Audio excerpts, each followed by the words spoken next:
کربلا ہے۔ اس موضوع پر گفتگو کرنے کے لیے میں نے قرآن مجید فرقان حمید میں سے دوسرے پارے کی آیات مبارکہ تلاوت کرنے کی سعادت حاصل کی ہے، جس آیہ مقدسہ میں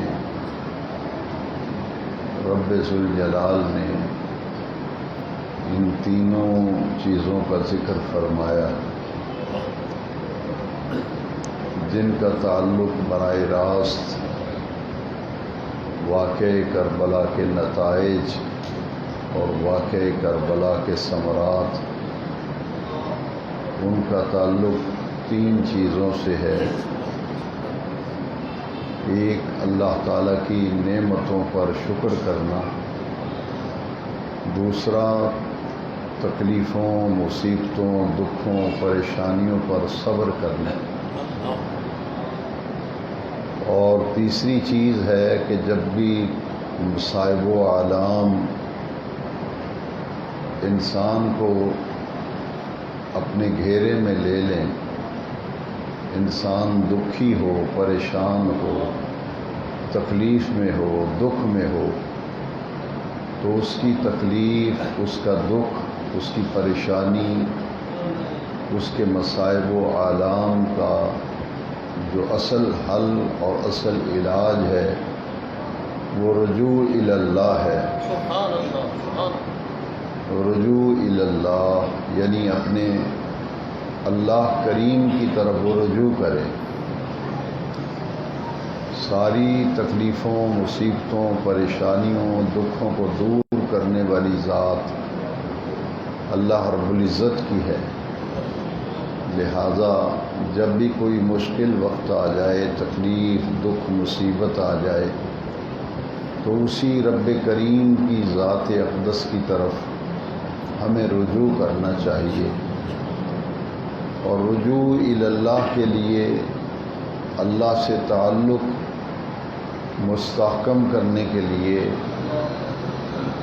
اور اللہ تبارک و تعالیٰ کی ذات سے وابستہ ہونے کے لیے، اس کا قرب پانے کے لیے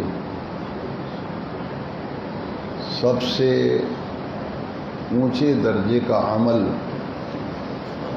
جس کی وجہ سے اللہ کے بندہ قریب ہوتا ہے، اس کا تعلق اپنے رب سے مضبوط اور مستحکم ہوتا ہے، وہ عمل جو ہے وہ نماز کا عمل ہے۔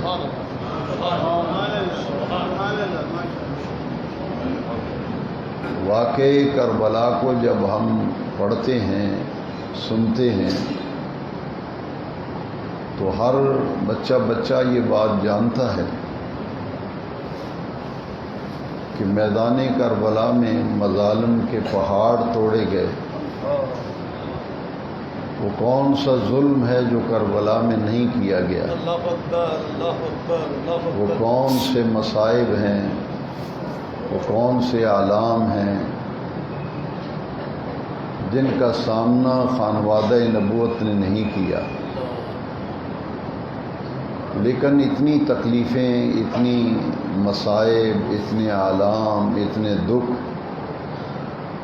جو پورے خانوادہ نبوت کو گھیرے میں لیے ہوئے تھے، تو خانوادہ نبوت نے اپنی شہادت کے وقت انہی 3 چیزوں کو اپنے پیش نظر رکھا تھا کہ جتنی بھی تکلیفیں، جتنے بھی دکھ، جتنی بھی پریشانیاں آئیں، ان سب پر کربلا کے میدان میں حضور کے گھرانے نے ایسا صبر کر کے دکھایا کہ جیسا صبر کائنات میں نہ کسی نے کیا ہے، نہ صبح قیامت تک ایسا کوئی صبر کر سکتا۔ یزیدیوں نے ظلم کی انتہا کر دی اور حضور کے خاندان اہل بیت اطہار نے میدان کربلا میں صبر کی انتہا کر دی۔ اور پھر سب سے بڑی بات یہ ہے کہ شہادت کے وقت امام علی وقار، نواسہ سید الابرار، سیدنا امام حسین رضی اللہ تعالیٰ عنہ، شہادت کے وقت جب آپ مرتبہ شہادت پہ فائز کیے جا رہے تھے اور جام شہادت جس وقت آپ نوش فرما رہے تھے، اس وقت آپ کس حال میں تھے، کس کیفیت میں تھے، آج بھی کربلا کا میدان گواہ ہے کہ عین شہادت کے وقت امام پاک نماز کی حالت میں تھے، عین شہادت کے وقت وہ تو نماز کے اندر تھے، اور نماز میں بھی جو اہم ترین رکن ہے سجدہ، تمام نماز کے ارکان میں سے، ارکان صلاۃ میں سے جو اہم ترین رکن ہے وہ سجدہ ہے، کیونکہ مجدد الفسانی رضی اللہ عنہ فرماتے ہیں کہ پوری نماز کے اندر سجدہ ایک ایسا مقام ہے، ایک ایسا رکن ہے کہ جب نمازی سجدے میں ہوتا ہے تو وہ اللہ تبارک و تعالیٰ کے بالکل قریب ہوتا ہے،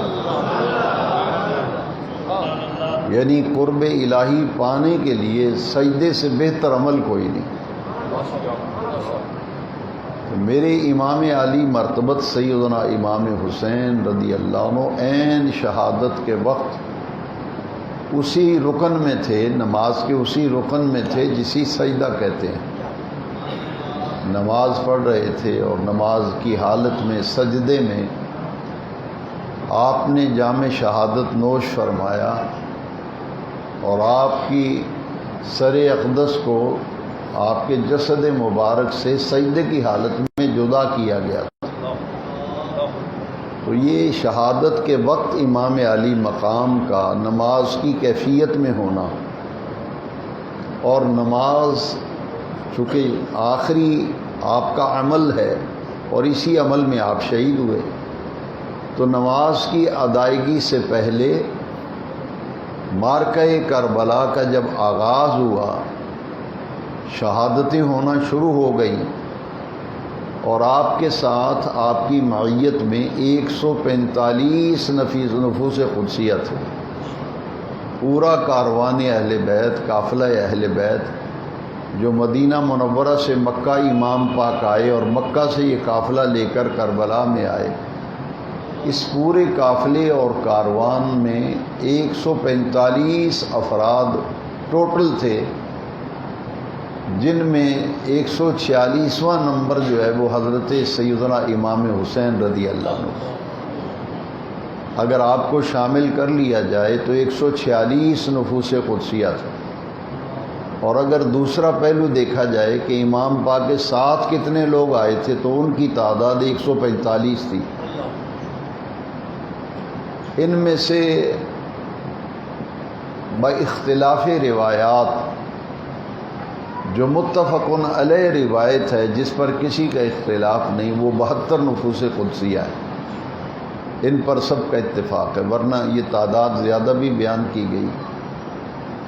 تو اس متفقن علیہ روایت کو اگر لے لیا جائے کہ 72 نفوس قدسیہ قربان ہو گئے، یہ یوں کہہ لیجئے کہ میدان کربلا میں شہادت کے وقت امام علی مرتبت کی شہادت سے پہلے 72 لاشیں تو پہلے ہی پڑی ہوئی تھیں. 72 جنازے تو پہلے ہی کربلا میں لاشیں بکھری ہوئی تھیں. لیکن یہی تو بات سوچنے کی ہے، یہی کربلا شریف کا پیغام ہے کہ اتنا دردناک منظر کہ ایک جنازہ گھر میں ہو جائے تو اہل خانہ کی کیا کیفیت ہوتی ہے. یہاں تو 72 جنازے بھی پڑے ہوئے ہیں، 72 لاشیں پڑی ہوئی ہیں، لیکن امام علی مرتبت جو پیکر تسلیم و رضا تھے، آپ کے صبر کو دنیا سلام کرتی ہے،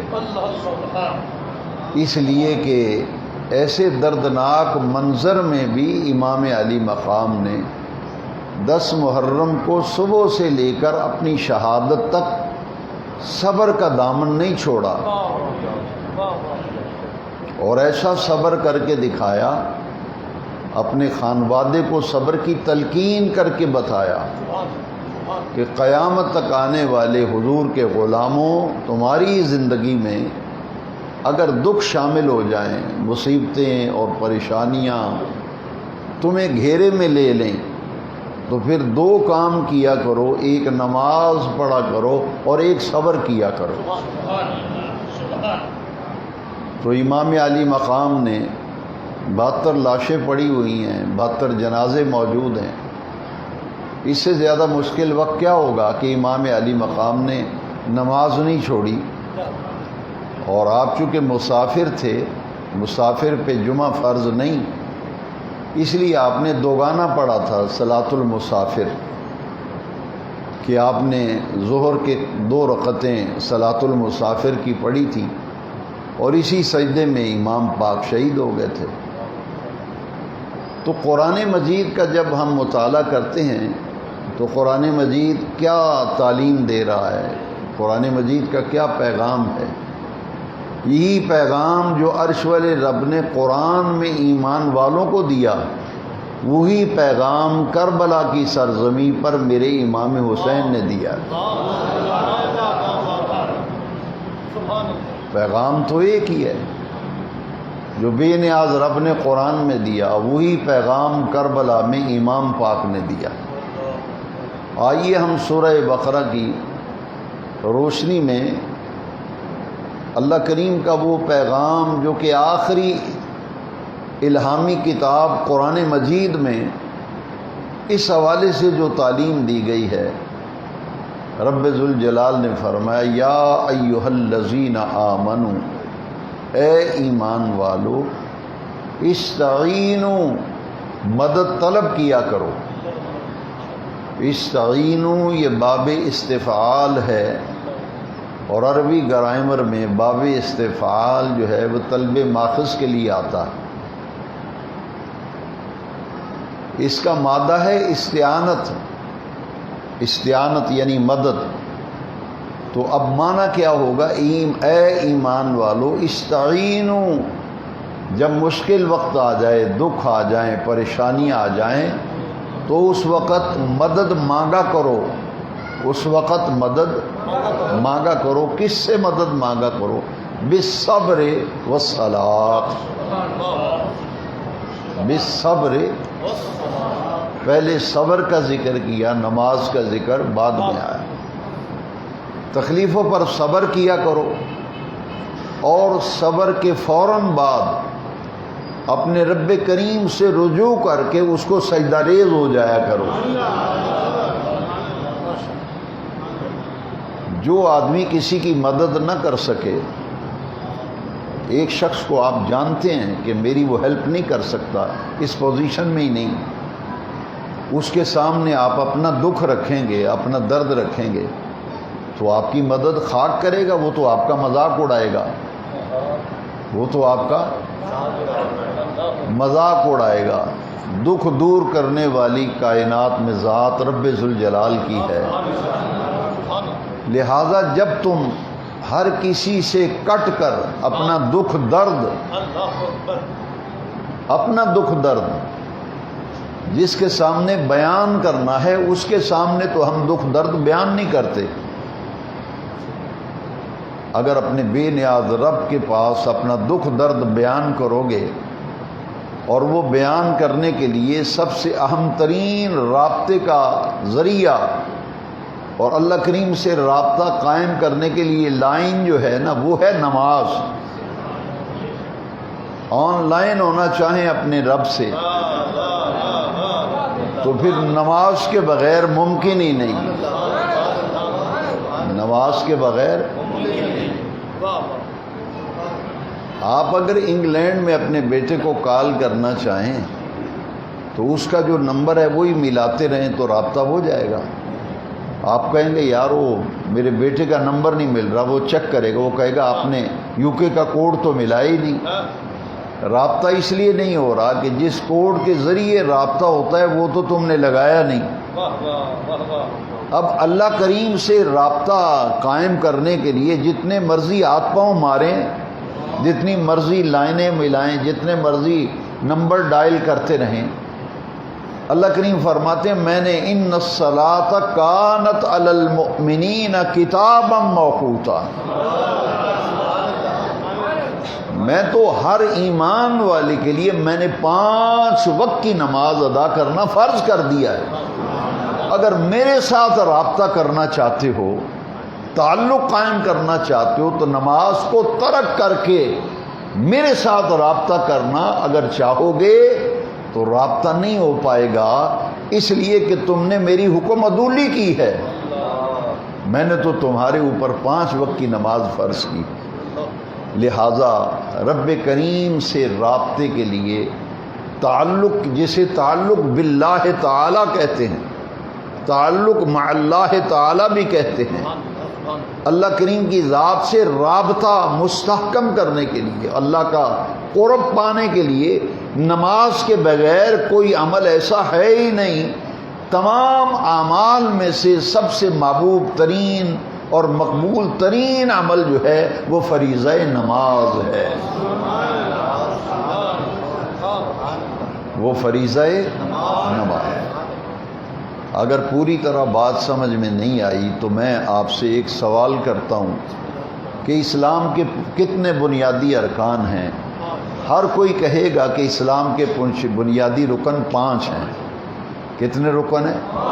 پہلا تو ایمان ہے، ایمان، اللہ کو رب ماننا اور آمنہ کے لال محمد کریم صلی اللہ علیہ وسلم کو اپنا آقا و مولا اور اللہ کا سچا رسول ماننا، یہ تو پہلا رکن ہے۔ یہ تو داخل ہونے کے لیے یہ ایمان ضروری ہے۔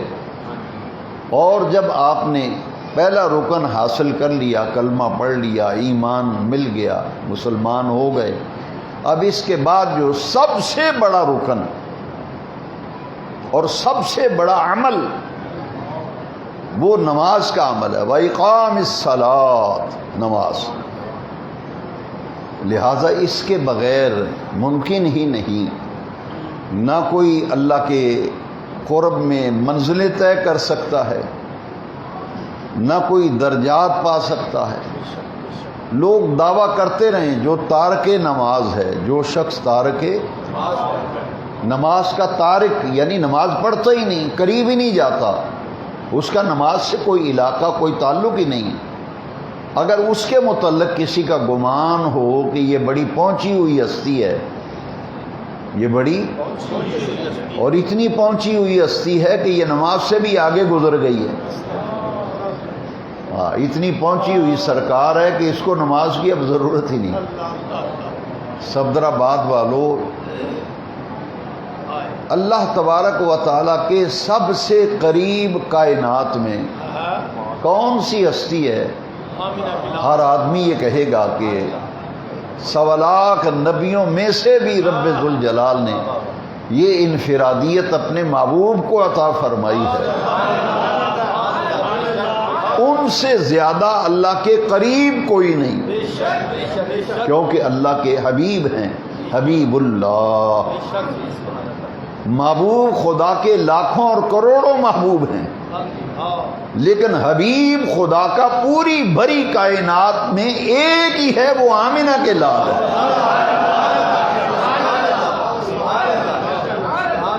وہ تو حضور کی ذات ہے، ان سے زیادہ کوئی اللہ کے قریب نہیں، ان سے زیادہ کوئی پہنچا ہوا، ان سے زیادہ کوئی پہنچا ہوا نہیں۔ تو وہ کیا فرماتے ہیں؟ یہ کہتے ہیں جی ہمارے جو بابا صاحب ہیں نا، یہ بابے ہوری یہ نماز تو اگے نکل گئے ہیں، انہاں دی منزل اتنے جا رہی، وہ حضور سے اوپر کسی کی منزل ہے؟ کیسی جہالت ہے، وہ کیسی جہالت ہے۔ آمنہ کے لال تو فرمائے قرۃ عینی فی الصلاۃ، میری آنکھوں کی ٹھنڈک نماز میں ہے۔ اور تیرا بابا تو نماز کا تارک ہے، وہ مسجد کا باغی ہے، مسجد کا باغی ہے، نماز کا باغی ہے، دین کا باغی ہے۔ یہاں تک کہ ان لوگوں کا اتنے غلط نظریات ہیں، اور ہمارے لوگ، میں کیا کہوں، سادہ لوگ کہہ دوں، وہ کہیں نہیں جی نہیں، یہ مولوی دی لین اور ہوندی ہے، فقیراں دی لین اور ہوندی، اور حضور سے بڑا کوئی فقیر ہے دنیا میں؟ کیونکہ حضور کی حدیث تم کلمہ پڑھنے والے بھول گئے ہو، الفقر فخری، تیرا فقیر یہ نواں جم پہ ہے جو نماز کا دشمن ہے، مسجد کا دشمن ہے۔ تو نماز آج موضوع ہے پیغام کربلا، ذرا غور کریں جہاں سے میں نے بات شروع کی تھی۔ میں آپ سے پوچھتا ہوں کہ امام علی مقام جب شہید ہوئے تو کیا کر رہے تھے؟ کیا کر رہے تھے؟ ہر کوئی کہے گا نماز پڑھ رہے تھے۔ کیا کر رہے تھے؟ نماز پڑھ رہے تھے۔ اور وہ ان سے کون پہنچا ہوا ہے جو جنت کے جوانوں کے سردار ہیں؟ جنت کے تیرا بابا پہنچا وہ سرکار ہے، وہ جنت کے جوانوں کے سردار ہیں۔ انہوں نے نہیں خیال کیا تو میں تو بہت پہنچا ہوا ہوں، جنت کے جوانوں کی سرداری بھی مل گئی ہے، ہن کیڑی لوڑ ہے نمازاں پڑھنے دی، سجدے کرنے۔ وہ تو 72 جنازے پڑے ہیں، 72 لاشیں کربلا میں بکھرے ہوئے ہیں۔ یہ ہے پیغام کربلا، یہ ہے پیغام امام حسین، دائیں بائیں آگے پیچھے لاشیں ہی لاشیں، خون ہی خون، گوشت کے چیتھڑے لتھڑے پڑے ہوئے ہیں۔ میرے امام نے آخری وقت میں اپنے رب کو سجدہ کیا ہے۔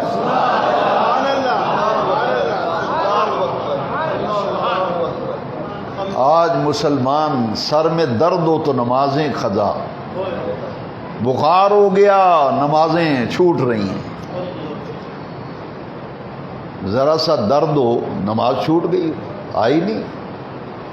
پھر امام صاحب پوچھتے ہیں حاجی صاحب راتی نماز نہیں پڑھنا، میں تھکیا بڑا سا پھر سو گیا، ہمیں تھکاوٹ ہو جائے ہماری نماز گئی۔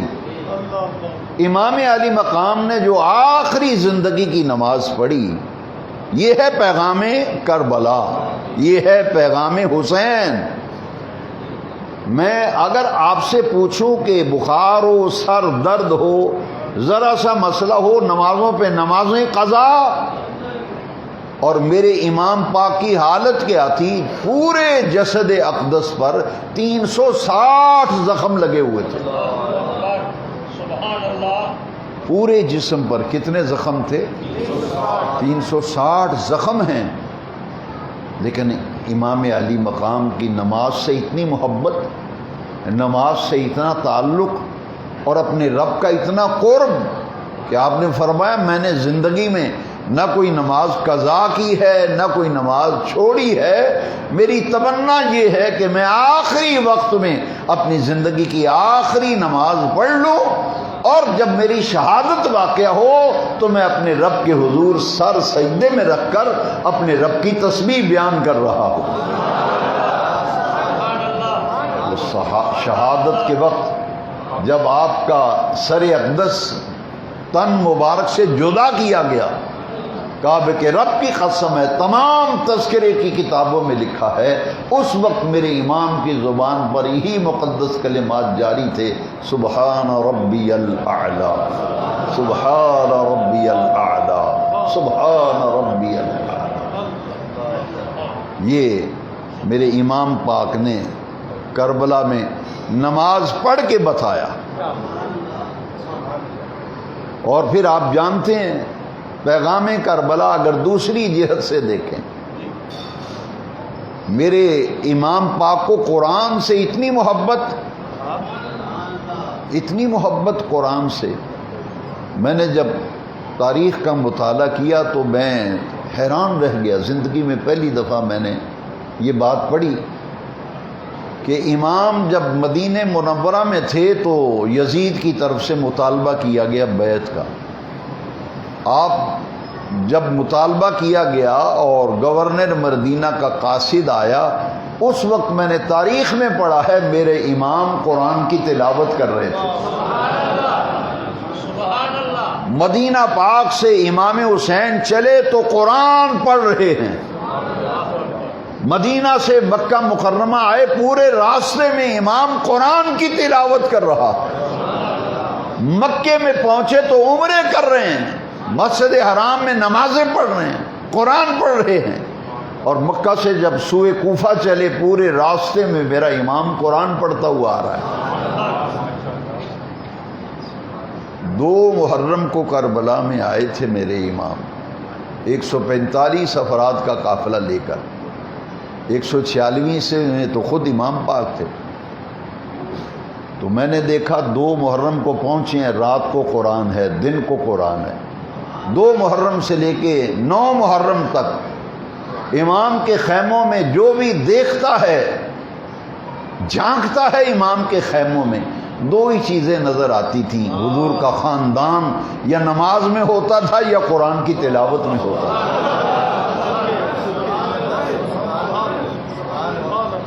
اگر پورا نقشہ ذرا دیکھیں نا، تاریخ نے جو بیان کیا ہے، شب عاشورہ جسے کہتے ہیں، شب عاشورہ 10ویں محرم صبح ہو، 9 محرم کا دن گزار کر جو رات آتی ہے، 9-10 محرم کی درمیانی شب، اسے کہتے ہیں شب عاشور، شب عاشورہ.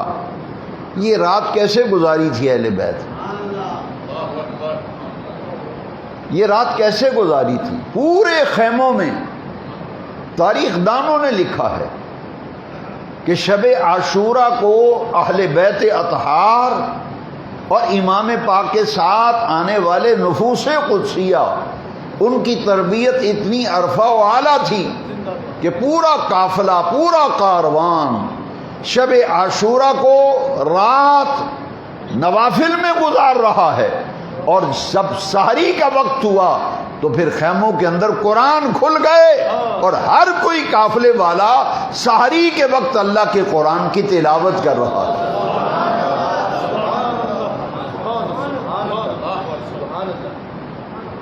نہیں تو پتہ ہو دشمن آپ کے گھر کے سامنے کلاشن کوف لے کے کھڑا ہے، پسٹل لے کے دکان کے باہر کھڑا ہے آدمی، آپ کا دشمن. آپ کو ہر چیز بھول جائے گی، نماز بھول جائے گی، ہر چیز بھول گئے، ہوش و آواز اڑ جائیں گے.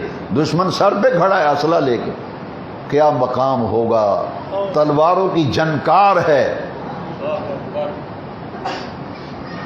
نیزوں کی صدائیں کانوں میں پڑ رہی ہیں اور تیروں کے تھیلے نظر آ رہے ہیں. حضور کے خاندان کی عظمتوں کو سلام. جب سحری کا وقت ہوا امام پاک نے فرمایا جی بھر کے اپنے رب کو سجدہ کر لو. مجھے نانا پاک کی خواب میں زیارت ہوئی ہے، آج ہماری شہادتیں ہو جائیں گی، شہادتیں ہو جائیں گی. تو میرے امام نے کیا فرمایا تھا؟ دیکھیے پیغام کربلا کیا ہے. ہمیں اگر ایسا معاملہ پیش آ جائے تو مسجد میں نماز پڑھنے نہیں آئیں گے، ہو سکتا ہے راستے میں دشمن ٹکر جائے، لیکن امام علی مقام نے فرمایا بیٹے علی اکبر اپنی زندگی کی آخری اذان پڑھ دو تاکہ باجماعت فجر کی نماز ہم ادا کریں. ایک ہے نماز کی فکر اور ایک ہے باجماعت نماز کی فکر. ہم کہتے ہیں چلو جی مسجد قیوم میں 1:30 بجے جماعت ہے، وہ ہو جاندی جماعت، آپ ہی 2 بجے بعد جا کے پڑھ لیں گے. ایک ہے نماز کی فکر، ایک ہے باجماعت پڑھنے کی فکر. پیغام کربلا یہ ہے اکیلے اکیلے نماز پڑھ لیتے تو کیا فرق تھا، مسافر تھے سارے. لیکن صفدرآباد والوں یہ ہے پیغام کربلا کہ حضور کے گھرانے نے باجماعت نماز کا 10ویں محرم کو فجر کے وقت میدان کربلا میں، میدان نینوا میں باجماعت نماز کا اہتمام کر کے بتایا. اے رسول اللہ کے گھرانوں سے پیار کرنے والوں، اہل بیت کی محبت کا دم بھرنے والوں، ہمارا طریقہ کار تو دیکھو، ہم اپنی زندگی کی آخری نماز بھی باجماعت ادا کر رہے ہیں.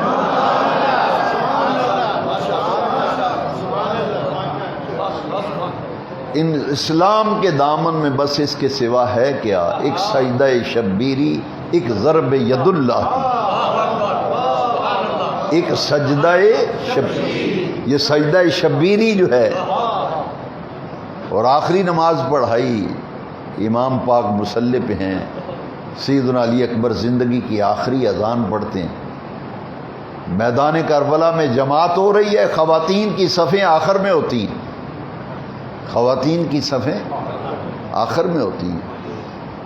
آگے حضور کے خاندان کے افراد ہیں، آبان و انصار ہیں، صحابہ کرام ہیں، ان کی اولادیں ہیں.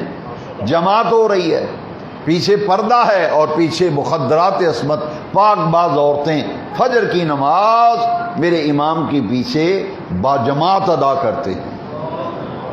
ایک ہے نماز کا اہتمام، نماز کا خیال، اور ایک ہے باجماعت نماز کا اہتمام.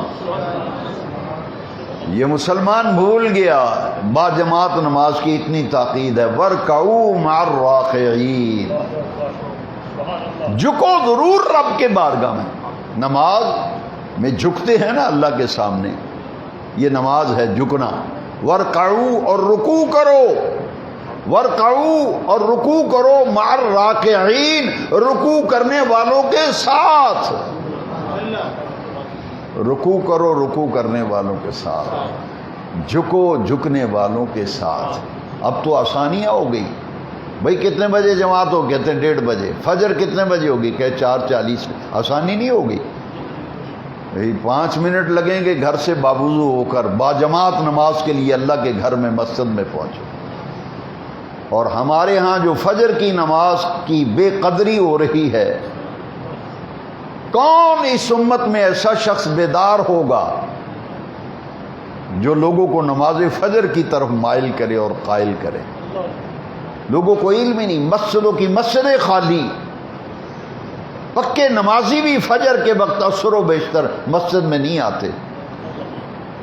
یہ فجر کی نماز اور عشاء کی اتنی اہم نماز ہے. کربلا میں میرے امام نے تو باجماعت نماز کا اہتمام کیا. یہ آخری نماز جو بغیر جماعت کے دوگانہ پڑا ہے، وہ جماعت کرانے کے لیے بندہ ہی کوئی نہیں تھا. جماعت کرانے کے لیے دوسرا آدمی کوئی نہیں تھا. اکیلے بچ گئے تھے امام علی مقام. اور پورے خاندان میں ایک ہی شخصیت بچی تھی، امام زین العابدین۔ ان کی ذمہ داری تھی پردے دار عورتوں کی حفاظت و پہرا، وہ خیمے میں تھے۔ لہذا کربلا کا یہ پیغام تھا کہ آخری وقت میں میرے امام نے یہ سجدہ کیا۔ اور صبر کی جب بات آئی تو میں نے سورہ بقرہ قرآن مجید کی آیت کریمہ کو آج بطور عنوان تلاوت کرنے کا اعزاز حاصل کیا، کیونکہ اسی آیت میں یہ تینوں باتیں بیان ہوئی، صبر بھی، شکر بھی اور نماز بھی۔ یہی پیغام کربلا ہے۔ استعینوا بالصبر والصلاۃ، مدد مانگا کرو، مدد طلب کیا کرو۔ کن چیزوں سے؟ مشکل اوقات میں، دکھوں، پریشانیوں، بیماریوں، تکلیفوں میں ایک صبر کیا کرو اور ایک نماز پڑھا کرو۔ صبر کا اصل مفہوم کیا ہے؟ صبر کا اصل مفہوم ہے زبان پر شکوہ نہ لانا۔ مر گئے یار، بڑے ہی اوکھے ہو گئے، اس کے پاس شکوہ، اس کے پاس شکست، یہاں تک لفظ ہماری زبانوں سے نکلتے ہیں، پتہ نہیں کیڑا گناہ کر بیٹھے ہیں یار، پھڑے ہی گئے۔ یہ کہنا چاہیے کون سا گناہ ہے جو چھوڑا ہے میں نے؟ حاضری پیش کرو اللہ کی بارگاہ۔ صبر کا معنی ہے کہ شکوہ نہ آئے، اللہ کی ذات کا شکوہ زبان پہ نہ آئے۔ میں چیلنج کرتا ہوں، میری جب تک زندگی مجھے کوئی بتائے کہ میدان کربلا میں امام عالی وقار، امام عرش مقام، نواسہ سید الابرار، راقب دوش مصطفیٰ، انہوں نے یا آپ کے خاندان میں سے کسی نے کربلا کے مصائب پر زبان پر حرف شکایت لایا ہو؟ اللہ اکبر، سبحان اللہ، سبحان اللہ۔ کوئی حرف شکایت زبان پہ، کوئی شکوہ، کوئی شکایت نہیں۔ ہاں ایک بات کی ضرور، علی اصغر شہید ہوئے نا تو ہاتھوں میں تھے 6 مہینے کے، ہرملہ نے تیر مارا، گلے میں لگا تھا آگے سے علی اصغر، شہید ہو گئے ہاتھوں میں امام حسین کے۔ ہاں کہا تو صرف یہی کہا، اے اللہ اگر تو اس پہ راضی ہے تو میں تیری رضا پہ راضی ہوں۔ تو علی اصغر کی شہادت پہ اگر تو راضی ہے، اس قربانی کو تو نے قبول کیا ہے، تو جو تیری رضا ہے مالک وہ میری رضا ہے۔ اب صبر اور شکر کو اگر ملا کر سمجھنا چاہیں تو میں سیدی محدث اعظم علیہ رحمہ کا ایک واقعہ آپ کو سناتا ہوں، تاکہ کربلا کے 3 ہی پیغام ہیں۔ نماز سب سے بڑا رکن، تکلیفوں، مصیبتوں، دکھوں پر، بیماری آ جائے، سخت بیماری ہے، بیماری نے نڈال کر دیا ہے، چارپائی پہ ڈال دیا ہے، حرف شکایت نہ آئے زبان پہ، صبر یہ ہے۔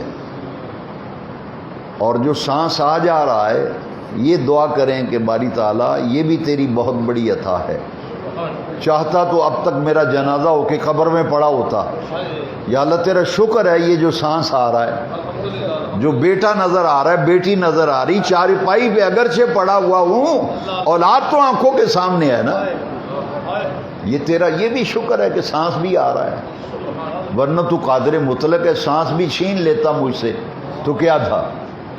صبر و شکر کو اکٹھا اگر سمجھنا چاہیں، کئی لوگ شکوہ کرتے ہیں، لو جی ہن تے 4 تیاں ہو گئیاں، حضرت صاحب ہن تے 3 تیاں ہو گئی، میری تے بس ہو گئی ہے، میری تے بس ہو گئی۔ دعا کرو نا رب ایک پتر دے چھڑے۔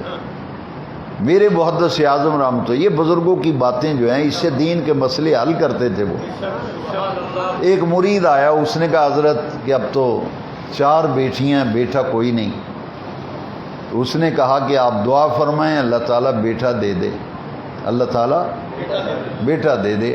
تو حضرت نے جو محدث اعظم مولانا ابو الفضل محمد سردار احمد رحمۃ اللہ علیہ، فنا فی الرسول، عاشق رسول، جو ایسے ولی تھے جو زبان سے کہہ دیتے تھے ہو جاتا تھا، آپ نے فرمایا اللہ کی تقدیر پر شاکر رہنا۔ میں صبر اور شکر کا مفہوم سمجھا رہا ہوں.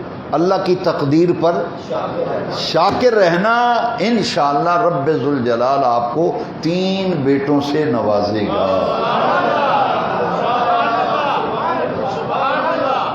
اللہ کی تقدیر پر شکر کرتے رہیں. شاکر کا معنی شکر کرنے والا. فرمایا اللہ کی تقدیر پر شاکر رہنا، شکوہ شکایت زبان پہ نہ لانا، شاکر رہنا اللہ کی تقدیر پہ. تو آپ نے فرمایا جاؤ اللہ تعالیٰ آپ کو 3 بیٹے دے گا. نعرہ تکبیر، نعرہ تکبیر، فیصلہ آباد میں آقا ہمارے بڑی شان والے، آقا ہمارے بڑی شان والے. سمن آباد میں حاجی محمد رفیق، یہ 2 سال پہلے ان کا انتقال. میں عرشری پہ جب جاتا تھا تو وہ مسکراتے آتے تھے. میں پوچھتا تھا بابا جی حضرت صاحب نے کیا فرمایا تھا؟ تو مسکرا کے کہتے فرمایا اللہ کی تقدیر پہ شاکر رہنا، اللہ 3 بیٹے دے گا. 3 ہی بیٹے بعد میں ہوئے. تو میں نے پوچھا یہ جو تقدیر پہ شاکر رہنا ہے یہ حضرت صاحب نے کیا کہا، اس کا کیا مطلب؟ فرمایا حضرت صاحب نے فرمایا آئندہ یہ مت کہنا، آئندہ یہ مت کہنا ہن تے 4 ہو گئیاں نے ربا ایک تے دے چھڑ. فرمایا ایسے مت کہنا، شاکر رہنا. رب نے 4 بیٹیاں دی ہیں، شکر ہے، شکر کرو. کیونکہ بیٹا آپ کے جنت میں جانے کا سبب نہیں بنے گا، بیٹی آپ کے جنت میں جانے کا سبب بنے گا. میں اکثر کہتا ہوں علماء سے مجھے کوئی ایک ضعیف حدیث بھی ایسی دکھا دو، کہتے ہیں نہیں ہے. بیٹی کے بارے میں حدیث ہے جس نے بیٹی کی اللہ 1 بیٹی دے 2 دے اور اس کی اچھی تعلیم اچھی تربیت. ہم تربیت نہیں کرتے بیٹیوں کی، اسی لیے جب بیاہتے ہیں شادیاں کرتے ہیں پھر شکوے کرتے ہیں. وہ ہم نے تربیت ہی نہیں کی اپنی بیٹی کی، نہ تعلیم کی طرف توجہ. ساری توجہ بیٹوں کی تعلیم و تربیت پر، بیٹیوں کی تعلیم و تربیت پر. خال خال لوگ، اس پہ اللہ کا بڑا کرم ہے جو بیٹیوں کو بیٹوں پر ترجیح دیتا ہے. ان کا زیادہ حق ہے کہ ان کی تعلیم و تربیت. لہذا حضور نے فرمایا جو بیٹی کی اچھی تعلیم و تربیت کرے اور بالغ ہونے پر مناسب صالح نیک رشتہ ڈھونڈ کر بیٹی کی شادی کر دے، حضور نے دونوں انگلیوں اس طرح ملا کر فرمایا جنت میں میرے ساتھ اس طرح ہوگا جس طرح یہ 2 انگلیاں آپس میں ملی ہوئی ہیں.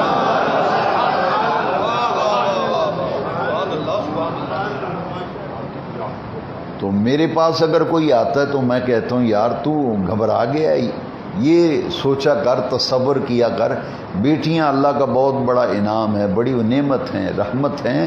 کہ نبی کریم علیہ السلام کی صاحبزادیاں کتنی تھیں؟ حضور کی صاحبزادیاں اور صاحبزادے نبی پاک کے 3 حضور کے صاحبزادے، 4 نبی پاک کی.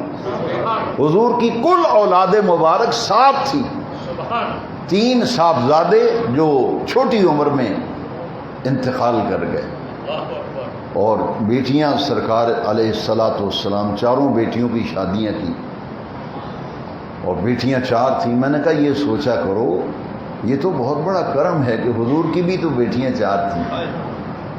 تعلیم و تربیت. تو کہنے کا مقصد یہ ہے کہ فرمایا اللہ کی تقدیر پر شاکر رہنا، محروم نہیں رکھے جاؤ گے.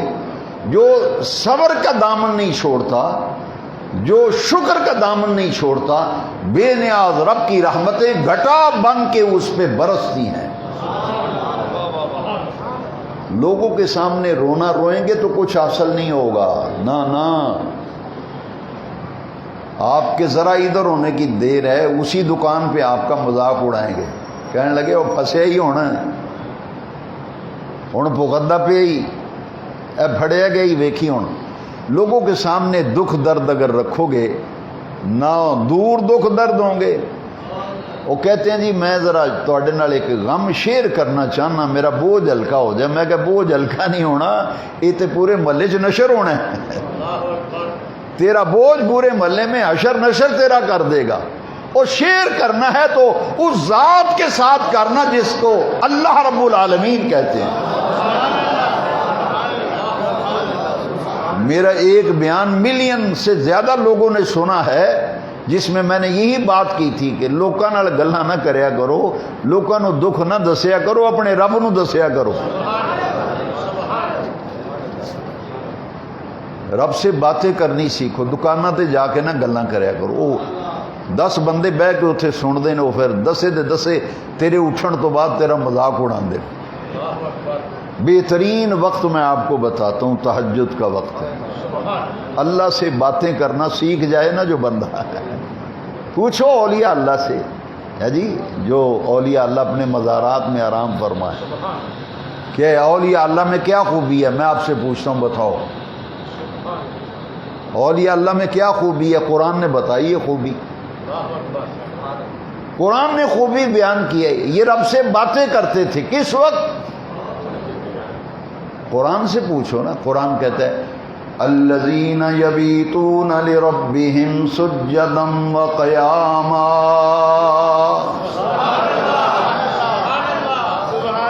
ہماری راتیں گزرتی ہیں گپے مارتے ہوئے، انٹرنیٹ پہ ہماری راتیں بسر ہو رہی ہیں، اذان فجر ہوتی ہے، ہمارے بچے سو جاتے ہیں، پھر ماں کہتی ہے اے جی 12 بجے ستا اٹھتا ہے، میں ساری رات موبائل نہ کھیڑتا رہا ہے، اور 1 بجے نہ اٹھے تو کدو اٹھے گا؟ پھر یہ ہے فرق، یہ ہے فرق۔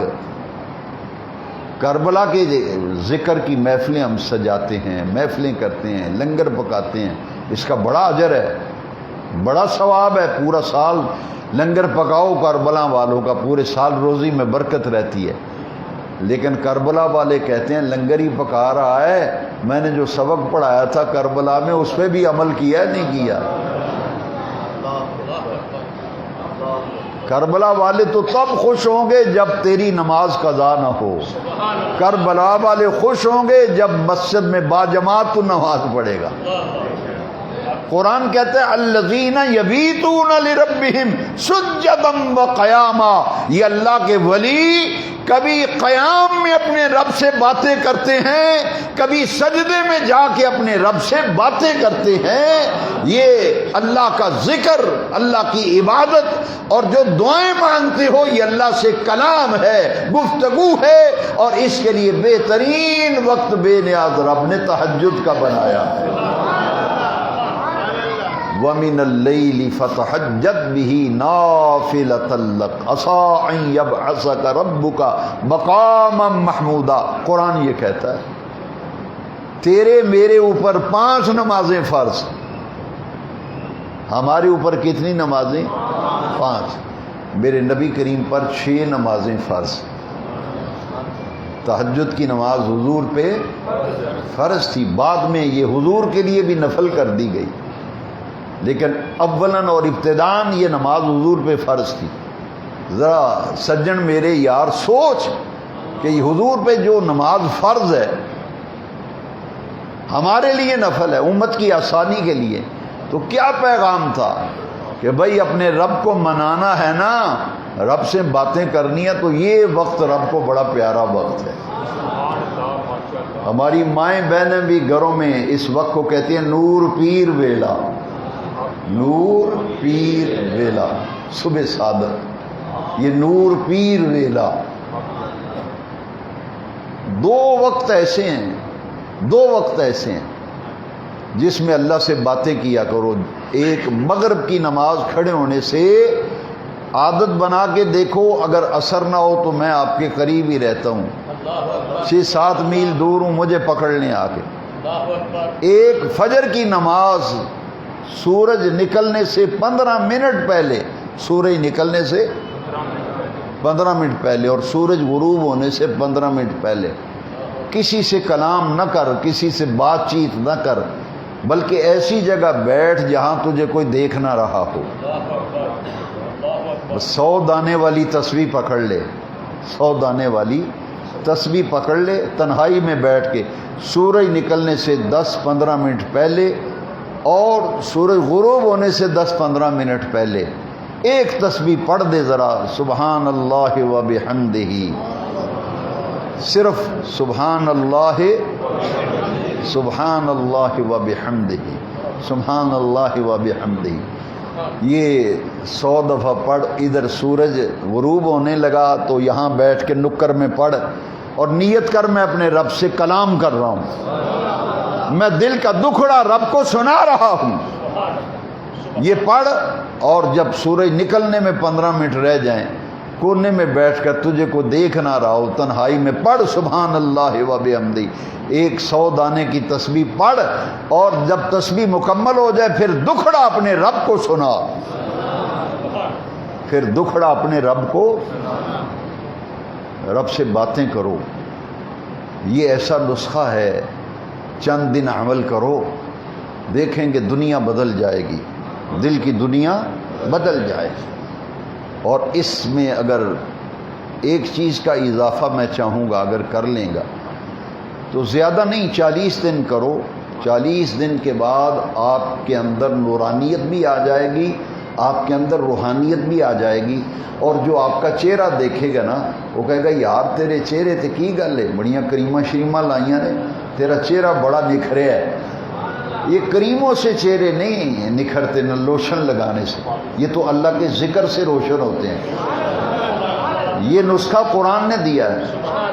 جو چاہتا ہے میرا چہرہ چمکدار بن جائے، میرا چہرہ خوبصورت ہو، میں خوبصورت نظر آؤں، تو قرآن نے کیا نسخہ دیا ہے؟ سیماہم فی وجوہہم من اثر السجود. چہرہ اس بندے کا چمکدا جیڑا کثرت نال اپنے رب نو سجدے کردا ہے. پھر ہر بندہ آپ سے کہے گا حاجی صاحب تواڈے چہرے تے نور بڑا ہے. آپ سے نہیں بات کریں گے تو نمازی آپس میں کہیں گے یار حاجی دا چہرہ آج بڑا چمکدا ہے. کیوں؟ یہ رب کی دوستی بڑی چیز ہے، رب کی یاری. ولی اللہ کا معنی ہے رب کا یار، ولی اللہ، ولیٌ یہ صفت مشبہ ہے، اس میں فاعل کے معنی میں اللہ کے قریب ہونے والا. جو رب کے قریب ہو جاتا ہے، کربلا میں جو قرب پایا تھا، یہی سبق دیا تھا کہ بس اللہ کے قریب ہو جاؤ. اللہ کے، تم اللہ سے دور ہو، اللہ سے دور ہو گئے ہو، بے نماز بن کے، مسجدوں میں نہ آ کر، اذان کی پرواہ نہ کر کے، قرآن کو چھوڑ کر، ترک کر کے، نماز ترک کر کے تم سب اللہ سے دور ہو گئے. تم نے اپنے آپ کو اللہ سے دور کر لیا. کربلا والے پیغام دے گئے کہ اللہ کے قریب آنا ہے، اپنے اندر نماز کی پابندی پیدا کر، اپنے اندر صبر کی کیفیات پیدا کر، اپنے اندر شکر کی کیفیات پیدا کر. ایک تو میں نے آپ کو یہ ورد بتایا، اور ایک اور نسخہ ہے، وہ ہے جس نے 2 نمازیں باجماعت پڑھ لی، 40 دن یہ نسخہ استعمال کریں. یہ نسخہ 40 دن استعمال کریں، لیکن شرط یہ ہے کہ ایک نماز بھی بغیر جماعت کے نہ ہو. صرف 2 نمازیں میں کہہ رہا ہوں فی الحال، پڑھنی 5 ہی ہیں، لیکن 2 نمازیں جماعت کے ساتھ، ایک عشاء کی اور ایک فجر کی. ایک عشاء کی اور ایک، پڑھنی کتنی ہے؟ 5. لیکن دکان پہ ہیں، کام پہ ہیں، کوئی نماز جماعت سے رہ گئی ہے تو کوشش کر کے 2 نمازیں باجماعت کے عادی بن جاؤ. 40 دن. 40 دن. جو بندہ کہتا ہے میں نمازی نہیں بن رہا، کدی پڑھ لینا کدی نہیں پڑھتا، کدی اٹھیا جاندہ ہے کدی نہیں اٹھیا جاندہ، میرے نسخے پر عمل کر. 40 دن کڑوا گھونٹ بھر کے 40 دن عمل کر.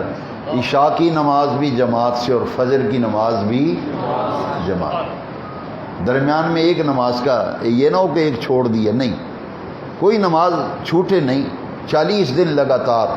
کیونکہ میرے نبی کریم علیہ السلام نے فرمایا جس نے عشاء کی نماز جماعت سے پڑھی اور فجر کی نماز جماعت سے پڑھی، ساری رات سویا رہے، مزے کی نیند لیتا رہے، اس کے نامہ اعمال میں لکھا جاتا ہے ساری رات اللہ کی عبادت کرتا رہا. حضور کی حدیث سنائی آپ کو، حدیث نبوی سنائی ہے. عشاء کی نماز جماعت، فجر فجر کی نماز جماعت سے، میرے مدنی کریم آقا کریم نے فرمایا اس کے نامہ اعمال میں، ساری رات سویا رہے، نیند میں رہے، اس کے نامہ اعمال میں لکھا جاتا ہے رات بھر اپنے اللہ کی عبادت کرتا رہا ہے، رات بھر اپنے اللہ کی عبادت کرتا رہا۔ بغیر نماز کے کچھ حاصل نہیں ہوگا، کچھ حاصل نہیں ہوگا، جتنی مرتبہ دیگیں پکا کے تقسیم کرتا رہے کچھ فائدہ نہیں ہوگا۔ ہاں، اس لیے کہ قیامت کے دن سب سے پہلا جس عمل کے بارے میں تجھ سے اور مجھ سے پوچھا جائے گا وہ نماز کا عمل ہوگا۔ میں نے پچھلے ایک درس میں کہا تھا کہ جو نماز نہیں پڑھتا وہ آدمی کسی کام کا ہی نہیں، کسی کام کا نہیں وہ بندہ جو نماز نہیں پڑھتا۔ جو آیتیں میں نے تلاوت کی ہیں، دیکھیے اللہ کی حکمت ہے نا، تینوں چیزوں کو اکٹھا ذکر کیا ہے، شکر کو، صبر کو اور نماز۔ دیکھیے میں پھر آیتیں پڑھتا ہوں۔ بے نیاز رب نے فرمایا فَاذْكُرُونِي أَذْكُرْكُمْ، سورہ بقرہ دوسرا پارہ۔ اللہ کریم فرماتے ہیں تم میرا ذکر کرو میں تمہارا ذکر کروں گا، تم مجھے یاد کرو میں تمہیں یاد کروں گا، وَاشْكُرُوا لِي، اور میرا شکر ادا کیا کرو، وَلَا تَكْفُرُونَ، میری ناشکری نہ کیا کرو۔ یہاں ایک حکم ہے اور ایک ممانعت ہے، امر اور ایک نہی۔ امر یہ ہے کہ میرا شکر ادا کرو، وَاشْكُرُوا لِي، میرا شکر ادا کیا کرو، وَلَا تَكْفُرُونَ، میری ناشکری نہ کیا کرو۔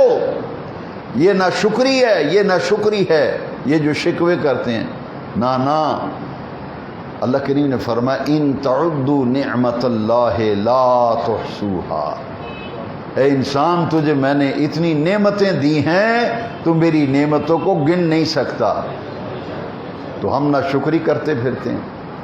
پھر فرمایا دیکھیے شکر کے بارے میں ایک اور آیت کریمہ، لئن شکرتم لأزیدنکم، اس آیت میں شکر کا ذکر آیا اور اگلی آیت میں صبر اور نماز کا۔ یا ایھا الذین آمنوا استعینوا بالصبر والصلاۃ، صبر اور نماز سے مدد مانگا کرو۔ اور پھر آگے کیا فرمایا ان اللہ مع الصابرین، پہلے بھی صبر کا ذکر، بعد میں بھی صبر کا ذکر، درمیان میں نماز کا ذکر۔ استعینوا بالصبر والصلاۃ، ادھر بھی صبر، درمیان میں نماز۔ ان اللہ مع الصابرین، کہ بے شک اللہ صبر کرنے وہ صبر کرتے ہیں نا۔ جب وہ جنت میں جائیں گے نا، جنت میں کون لوگ؟ صبر کرنے والے۔ جب جنت میں جائیں گے تو دونوں طرف فرشتے کھڑے ہوں گے، ادھر بھی فرشتے ادھر بھی فرشتے، درمیان میں صبر کرنے والے، دکھوں مصیبتوں پہ صبر کرنے والے جنت میں جا رہے ہوں گے، صابرین جنت میں جا رہے ہوں گے، فرشتے انہیں سلامی دیں گے۔ صبر کرنے والوں کو فرشتے سلامی دیں گے۔ قرآن میں ذکر ہے کن لفظوں سے سلامی دیں گے، سنیے اللہ کا قرآن، ان لفظوں سے سلامی۔ فرشتے کہیں گے سلام علیکم، سلام علیکم بما صبرتم، جو دنیا میں تم نے دکھوں، تکلیفوں، مصیبتوں، تنگ دستیوں پر، بیماریوں پر صبر کیا تھا، اس صبر کی وجہ سے آج ہم فرشتے تمہیں سلامی دے رہے ہیں۔ سلام علیکم بما صبرتم، سلامی دیں گے اور ساتھ کیا کہیں گے؟ فنعم عقبی الدار، فنعم عقبی الدار، جائیے جنت میں تشریف لے جائیے، اللہ نے جنت میں تمہارے لیے آخرت کا گھر بڑا ہی عرفہ والا بنایا۔ صابرین کو سلامی ملے گی جنت میں داخل ہونے وقت، اور کہیں گے کہ فنعم عقبی الدار، جنت میں اللہ نے تمہارا آخرت کا گھر بڑا اچھا بنایا۔ حاضرین محترم، شہادت کربلا کے حوالے سے یہ اگر آپ دیکھیں کہ سیدہ زینب جن کا لقب ہے ثانی زہرا، سیدہ زینب پاک میرے امام حسین کی ہمشیرہ صاحبہ، کیسا صبر کربلا میں کیا، حسین پاک نے کیسا صبر کیا۔ یہ سارا گھرانہ ہی صابرین کا گھرانہ ہے، یہی پیغام شہادت کربلا ہے، یہی پیغام حسین ہے کہ باطل سے سمجھوتا نہیں ہے۔ گردن کٹوا دی امام علی مرتبت نے، لیکن باطل کے سامنے جھکے نہیں، نہ باطل سے کوئی آپ نے بالکل سینہ تان کر حق پر پہرا دیا، اور اس طرح سے قربانی دی کہ خواجہ غریب نواز نے بڑا عقیدت اور محبت کا کمال درجے میں مظاہرہ کیا۔ فرماتے ہیں شاہ است حسین بادشاہ است حسین، دین است حسین دین پناہ است حسین، سرداد نداد دست در دست یزید، حقا کے بنائے لا الہ است حسین۔ یہ ہے، آئیے میں اور آپ اپنے رب سے توفیق مانگیں، اپنی نمازوں کی حفاظت کریں، نمازوں کے پابند بن جائیں۔ کربلا میں یہی سبق ملا، اتنی تکلیفیں، اتنی پریشانیاں، مصائب، لیکن حضور کے خاندان نے نماز نہیں چھوڑی۔ پھر پچھلے درس میں آپ کو بتا چکا ہوں کہ حضرت فاروق اعظم رضی اللہ عنہ جب آپ پہ محراب نبوی میں قاتلانہ حملہ ہوا، شہید ہوئے نا، تو جب زخمی ہو کر گرے تو آپ نے کیا فرمایا؟ فرمایا مجھے میرے حال پہ چھوڑ دو، پہلے نماز پڑھ لو۔ حضرت عثمان غنی قرآن پڑھتے ہوئے شہید ہوئے، مولا علی نماز فجر کے لیے مسجد میں آئے تو شہید ہوئے۔ پتہ چلا ان کو نماز، قرآن اور مسجد سے بڑی محبت تھی۔ تو یہی تو ان کا پیغام ہے، میرا نام جپنے والوں، میرا دم بھرنے والوں، تم بھی تین چیزوں سے پیار کرو، قرآن سے، مسجد سے، نماز سے۔ امام پاک میں نے عرض کیا نا، مدینہ شریف سے چلے مکہ آئے، قرآن پڑھتے آئے، مکہ سے چلے کربلا، قرآن پڑھتے آئے، ساری رات بھی قرآن، دن بھی قرآن۔ قربان جائیں، قرآن سے میرے حسین کو اتنا پیار تھا، شہید ہو کر بھی کٹا ہوا سر کوفے کے بازار میں نیزے کی نوک پہ قرآن پڑھ رہا ہے۔ اتنی محبت، جیسے چلے مدینہ پاک سے قرآن پڑھ رہے ہیں، قرآن پڑھ رہے ہیں، کربلا میں، سفر میں، حضر میں، خلوت میں، جلوت میں قرآن پڑھ رہے ہیں۔ شہید ہو گئے، گردن کٹ گئی، تن مبارک کربلا میں ہے، کٹا ہوا سر نیزے کی نوک پہ کوفے کے بازار میں ہے۔ میرے امام پاک نے کوفے کے بازار میں نیزے کی نوک پر قرآن کی تلاوت کر کے بتایا، اے میرا نام لینے والو، تین چیزوں سے جڑ جاؤ، تین چیزوں سے جڑ جاؤ، ایک قرآن، ایک نماز اور ایک مسجد۔ ایک مسجد کثیرہ میسر نشد ای سعادت، بقابہ ولادت بمسجد شہادت۔ مولا علی بھی مسجد میں شہید ہوئے، امام مالی مقام سجدے میں شہید ہوئے، حضرت عمر فاروق اعظم فجر کی نماز میں ہیں، مصلی پہ ہیں، عین نماز کے لیے تیار ہیں تو شہید ہوئے۔ آج یہی پیغام کربلا، پیغام شہادت حسین یاد کرنے، اس پر عمل کرنے کی ضرورت ہے۔ آؤ دعا کرتے ہیں، اللہ مجھے آپ کو اس کی توفیق دے۔ میں دعا کے لیے درخواست کروں گا حضرت مولانا الحاج فیض الرحمان صاحب کریمی قبلہ، وہ ہم سب کے لیے دعا فرمائیں۔ نہیں آپ دعا۔ اللہم صلی علی سیدنا و مولانا محمد وعلی آل سیدنا و مولانا محمد مبارک وسلم وصلی علیہ۔ حضرات، ہماری درس قرآن و حدیث کمیٹی کے انتہائی اہم ترین رکن رکین جناب ڈاکٹر غلام مصطفیٰ صاحب کی اہلیہ محترم